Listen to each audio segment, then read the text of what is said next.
Habang tumitindi ang heat wave sa Europa, sentro ngayon ng pangamba ang Britanya at Switzerland matapos parehong makaranas ng pambihirang taas ng temperatura ngayong buwan. Sa United Kingdom, pumalo sa 36.7 degrees Celsius ang temperatura, isa sa pinakamataas na naitala ngayong taon na nalampasan ng nakaraang record.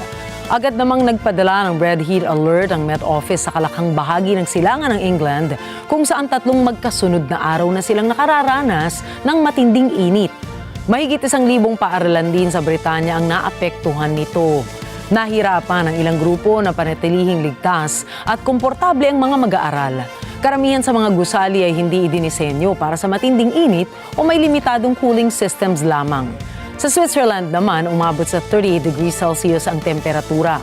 Antas na bibihirang maranasan sa bansang kilala sa malamig na klima at alpine weather.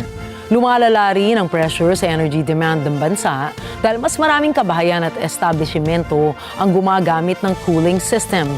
Pinangangambahan ng mga eksperto ang nagiging mapanganib na epekto ng climate change kung saan ang mga bansang karaniwang may banayad o kaya'y malamig na klima ay hindi nakaliligtas sa suliraning ito.